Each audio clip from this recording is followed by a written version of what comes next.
China used the weapon the world fears to attack the U.S. fleet. 4:20 a.m. China launched its deadliest attack, 20 DF-21D ballistic missiles and 36 cruise missiles aimed at the USS Gerald R. Ford Carrier Strike Group. A $30 billion fortress at sea with 4,000 American sailors on board. But the American shield held firm. 55 of the 56 missiles were destroyed in midair. Only one warhead exploded near the Ford's hull, shaking the bulkheads, but not crippling the ship. The carrier killer missed its target. Then came the counterattack. 30 Tomahawk missiles, 12 stealth fighters, and 2 B-2 bombers turned Hainan and Guangdong into firestorms. By dawn, 70 of China's missile force had been destroyed. What happened to the sailors who endured that terrible moment? And what did the American counterattack destroy in China? Let me find out. August 30, 2025, 140 nautical miles southwest of Mischief Reef, Spratly Islands, South China Sea, the USS Gerald R. Ford Carrier Strike Group was moving at 28 knots through international waters. A formation worth nearly $30 billion in combined naval power. Its mission was routine patrol, at least on paper. In reality, it was a calculated show of force to reassure allies after months of escalating Chinese maritime aggression. At exactly 4:21 a.m., the night sky tore open from deep inside Guangdong province. 20 DF-21D carrier killer ballistic missiles erupted from hidden launch silos. Each missile carried a 1,300-pound warhead and traveled at Mach 10, fast enough to cross 900 m in under 11 minutes. Beijing's decision was not a warning shot. It was a declaration of intent. The first wave was followed almost immediately by 15 H-6K bombers flying from Lingui Air Base on Hainan Island. They carried 36 CJ-10 land attack cruise missiles, each with a range of 930 miles and programmed to strike the American task force from multiple vectors. Overhead, 12 J-20 stealth fighters soared into escort positions, ready to intercept any U.S. counterstrike. The numbers alone were staggering. In less than 5 minutes, China had committed over $2 billion worth of advanced weaponry in a single strike package. Beijing believed the element of surprise combined with saturation firepower would overwhelm even the most advanced U.S. defenses. But the real shock was not just the scale, but the risk. By launching missiles from the mainland and Hainan Island, China crossed a line that no adversary had dared to cross in decades. The attack put more than 4,000 American sailors at risk. The launches were immediately recorded by Pentagon satellites and sirens blared across the decks of every American warship. Some off-duty sailors were jolted awake by the alarm, but within 3 seconds they had regained their composure and were back in their positions as their radar screens lit up with dozens of incoming targets. Before we get to how the sailors reacted, tell me what you would do if you were a member of the ship. The incoming barrage closed the distance in less than 8 minutes. On the radar displays of the USS Gerald R. Ford, the screen bled with red markers. Dozens of ballistic and cruise missiles converging from multiple directions. For any other navy, this would have been the moment of annihilation. But the United States Navy carried with it the most sophisticated defensive shield on Earth. Within seconds, the strike group's escorts sprang into action. 2 Arleigh Burke-class destroyers, USS John Finn and USS Holly, activated their Aegis combat systems, each capable of tracking over 300 targets simultaneously. The order came. Engage all inbound. From the destroyer's vertical launch cells, 40 SM-6 interceptors roared skyward at blistering speed over Mach 3.5. In coordinated salvos, they tore into the stratosphere, meeting the DF-21D ballistic missiles head-on. Explosions flashed like miniature suns across the night sky. In just 90 seconds, 14 of the 20 carrier killers were obliterated mid-flight. As the survivors descended, the next layer of defense engaged. Evolved Sea Sparrow missiles, ESSM, Streers, slamming into another 4 warheads. The last 2 DF-21DS broke through, screaming toward the carrier. One missile was forced off course by electronic jamming, plunging harmlessly into the sea. The other detonated less than 300 yards from the Ford's portside, unleashing a fireball that rocked the 100,000-ton vessel. Bulkheads rattled, lights flickered, and sailors were thrown from their feet, but the carrier's armored hull held firm. Damage minimal. Meanwhile, the CJ-10 cruise missiles met their fate. Low-flying at treetop level, they sought to evade radar, but the MQ-25 Stingray drones relayed real-time targeting data. Phalanx CIWS cannons, rotating 6-barrel Gatling spitting 4,500 rounds per minute, turned the air into a wall of tungsten. In less than 4 minutes, 33 of the 36 cruise missiles were shredded to pieces, their flaming wreckage raining into the sea. The remaining 3 were picked off by last-ditch RYM-116 interceptors. When the smoke cleared, the numbers were staggering. Out of a combined strike of 56 inbound missiles, 55 had been destroyed or neutralized. Only a single warhead had managed to detonate close enough to shake the Gerald R. Ford. The U.S. strike group had absorbed what Beijing considered its knockout punch and survived with barely a scratch. If this breakdown helps you understand the reality of modern warfare, show your support by liking and subscribing right now. The sky still glowed with the embers of intercepted missiles when the order came from the Combat Information Center aboard USS Gerald R. Ford. Execute Operation Iron Thunder. The Chinese strike had failed to the fleet. Now it was America's turn. The plan was ruthlessly precise. At 5:10 a.m., 2 Virginia-class submarines lurking in the depths, USS Illinois and USS Missouri, opened their hatches. From beneath the South China Sea, they unleashed a storm of 30 Tomahawk Block 5 cruise missiles, each carrying a 1,000-pound high-explosive warhead. Their targets, Chinese radar stations on Hainan Island, hardened hangars at Lingshui Air Base, and command and control bunkers coordinating the missile barrage from Guangdong. Simultaneously, the flight deck of the Gerald R. Ford erupted with activity. 5 F-35C Lightning IIs and 7 Fa-18E Super Hornets catapulted into the dawn sky. Armed with a combined payload of 40 precision-guided bombs and 28 AM-120 AMRAE AMS, their mission, neutralize the H-6K bombers still circling near Hainan and suppress air defenses before the Tomahawks arrived. The opening salvos were devastating. Within minutes, 2 radar domes were incinerated, their billion-dollar electronics reduced to twisted steel. The F-35s, using their stealth to perfection, slipped past J-20 patrols and obliterated a runway at Lingui with GBU-31 jams, grounding half of the bomber fleet. American firepower was carving open a hole in China's southern shield. But then the unexpected. At 5:34 a.m., a critical fault hit the USS Missouri. One Tomahawk launch system froze mid-sequence, leaving 12 missiles trapped inside their vertical cells. For a chilling moment, the entire counterstrike risked collapse. Without the second wave of missiles, Chinese HQ bunkers would remain intact, and the J-20s could regroup to cut down the American strike package. For 2 agonizing minutes, engineers worked frantically below deck. Sparks flew as technicians manually overrode the fail-safe.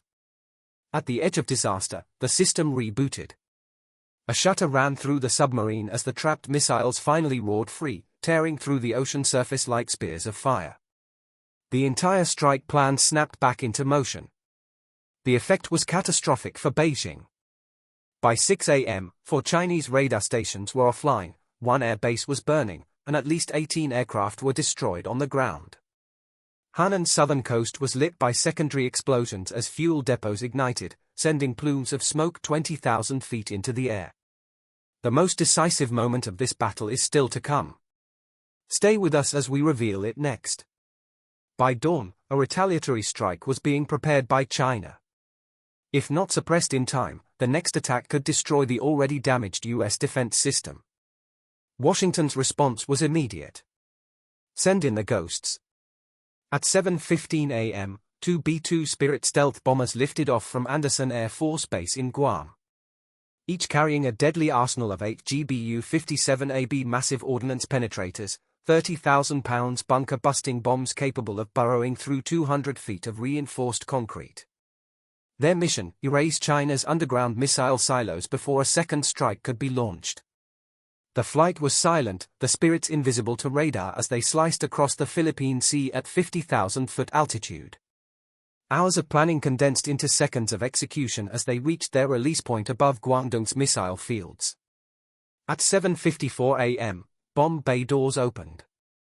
16 bunker busters fell like thunderbolts, their GPS guidance zeroing in on silo complexes buried beneath mountain sides. The results were apocalyptic. The first bomb detonated beneath hardened earth, igniting fuel storage caverns and setting off a chain of underground explosions. Shock waves rippled outward, collapsing entire tunnel networks. One by one, the silos vanished into craters over 300 feet wide. Chinese crews barely had time to sound alarms before their positions disintegrated. In less than 10 minutes, 70 of China's southern anti-ship ballistic missile force was annihilated. Meanwhile, the U.S. Carrier Strike Group pressed the assault. FA-18 Super Hornets strafed coastal SAM batteries with precision-guided rockets while Arleigh Burke destroyers launched another 24 Tomahawks to finish off surviving radar sites. The once formidable coastal shield of Hainan Island was reduced to burning wreckage, its command post silenced, its airfields cratered beyond use. The scale of devastation stunned even hardened Pentagon analysts. Beijing had gambled everything on its carrier-killer arsenal and lost it in a single morning. What began as an attempt to drive U.S. forces away had instead shattered China's credibility and crippled its strategic deterrent. The decisive blow had been struck. Yet, everyone aboard the Gerald R. Ford knew this was not victory. It was humiliation for Beijing, and humiliation on such a scale demanded a response. By mid-morning on August 30, 2025, silence fell over the South China Sea. The roars of engines, the thunder of interceptors, and the firestorms of detonations faded into an eerie calm. What remained was a battlefield littered with wreckage and a message that could not be ignored. China's opening gamble had cost it dearly. In just 5 hours of combat, Beijing had lost 4 radar stations, 1 major air base, 18 aircraft, and nearly 70 of its DF-21D arsenal. Billions of dollars in hardened infrastructure were reduced to blackened craters. Worst of all, the weapon it had proudly labeled a carrier killer had failed to sink so much as a single U.S. vessel. The USS Gerald R. Ford emerged from the inferno with only superficial scars, a shaken crew, rattled bulkheads, and minor damage to 1 escort ship. Not a single American warship was lost. For the 4,000 sailors aboard, survival was not just luck. It was proof that the U.S. Navy's layered defenses remained unmatched. In Beijing, the mood was grim. The Pilot Bureau had expected a swift surgical humiliation of the U.S. Instead, they watched as America's counterstrike tore through their southern shield in a matter of hours. Propaganda could mask some truths, but the reality was undeniable. Their most advanced missiles had been hunted down, their air bases gutted, their strategy broken. Internationally, the fallout was immediate. Tokyo, Manila, and Canberra announced they would grant U.S. forces expanded access to their ports and airfields. NATO issued a rare statement of full solidarity in the Pacific. Even neutral states voiced alarm at China's recklessness. Beijing had hoped to intimidate. Instead, it had isolated itself further. The regret was not just military. It was strategic, political, and moral. What was meant to be a show of dominance had become a self-inflicted wound, a warning etched in fire across the South China Sea. America had answered the challenge, and the cost for China was humiliation on a global scale. The lesson was clear. In the crucible of modern war, boldness without calculation leads not to glory, but to ruin. The Battle of August 30, 2025 will be remembered as a turning point in modern naval warfare. What began in the darkness before dawn with 20 ballistic missiles and 36 cruise missiles screaming toward a single U.S. carrier strike group ended in daylight with China's arsenal shattered and its strategy exposed. The United States Navy demonstrated not only unmatched resilience, but also the ability to strike back with overwhelming precision. Out of 56 missiles launched in the opening salvo, 55 were destroyed in the air. Out of 24 bombers and fighters sent to press the attack, many never returned home. And when the counter-strike came, it was swift, coordinated, and devastating. 30 Tomahawks, 16 bunker-busting bombs, and dozens of precision airstrikes erased years of Chinese military buildup in a matter of hours. For Beijing, the cost was staggering. Billions of dollars in destroyed infrastructure, dozens of aircraft lost, and the credibility of its much-hyped carrier killer reduced to ash.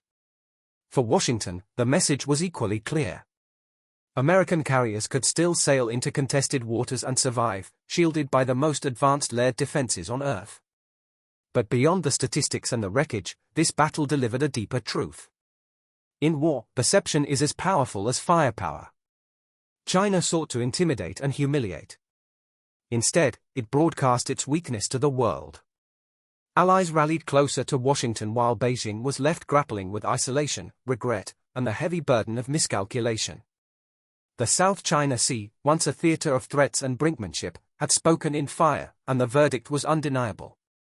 Striking first may light the fuse of conflict, but only those prepared to endure and retaliate will shape the final outcome. Hours of planning condensed into seconds of execution as they reached their drop point over Guangdong's missile sites. At 7:54 in the morning, the bomb bays opened. 16 bunker buster bombs fell like lightning, their GPS guidance locking onto bunker complexes buried beneath the mountainside. The result was horrific.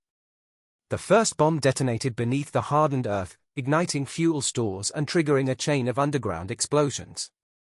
Shock waves radiated outward, collapsing entire tunnel networks. One by one, launch bunkers vanished into craters over 300 feet wide. Chinese forces had little time to raise the alarm before their positions disintegrated. In under 10 minutes, 70 of China's southern anti-ship ballistic missile forces were wiped out. Meanwhile, the U.S. Carrier Strike Group pressed its attack.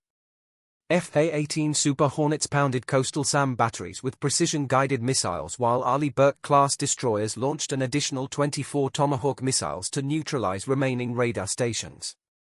Hainan's once formidable coastal shield was reduced to burning rubble.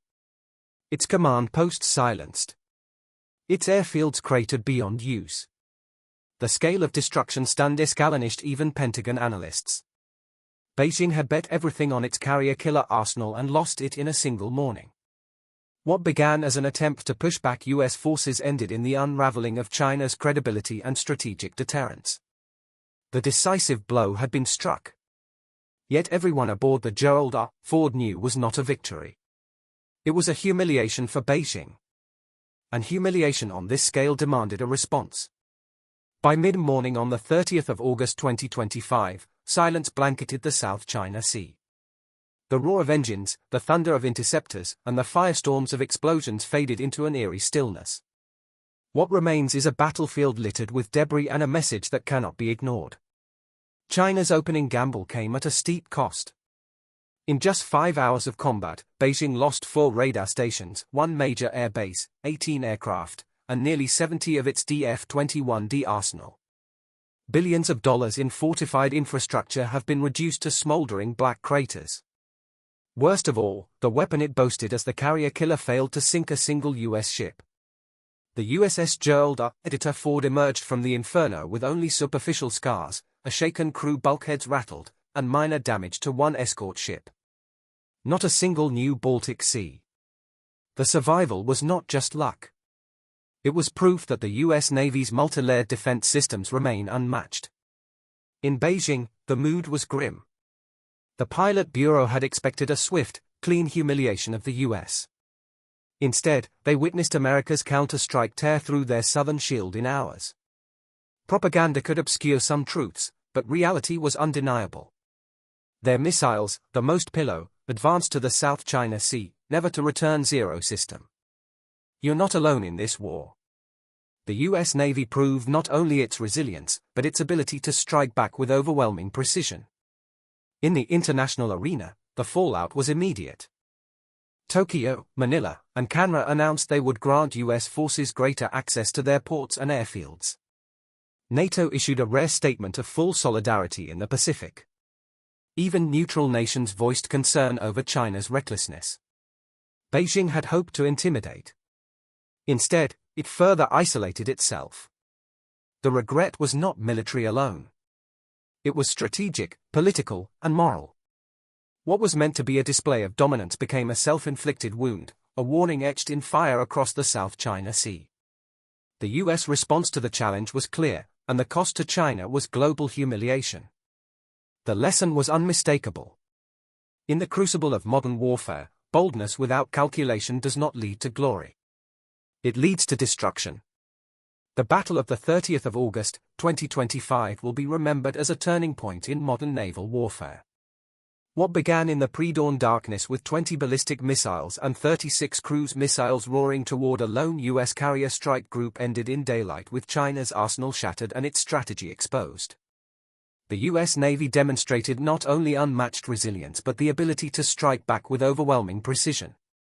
Of the 56 missiles launched in the opening salve, 55 were destroyed in the air. Of the 24 bombers and fighters sent to attack, many never returned. And when the counter-strike came, it was swift, coordinated, and devastating. 30 Tomahawk missiles, 16 bunker-buster bombs, and dozens of precision airstrikes erased years of Chinese military buildup in hours. For Beijing, the cost was staggering. Billions in infrastructure destroyed, dozens of aircraft lost, and the vaunted carrier killer's reputation reduced to ash. For Washington, the message was equally clear. U.S. carriers can still sail contested waters and survive shielded by the most advanced multi-layered defense systems on Earth. But beyond the statistics and wreckage, this battle yielded a deeper truth. In war, perception is as potent as firepower. China sought to intimidate and humiliate. Instead, it exposed its own weaknesses to the world. Allies rallied closer to Washington while Beijing grappled with isolation, regret, and the weight of miscalculation. The South China Sea, once a stage for threats and brinkmanship, spoke in fire, and the verdict was undeniable. A preemptive strike may spark conflict, but only those prepared to endure and retaliate shape the final outcome.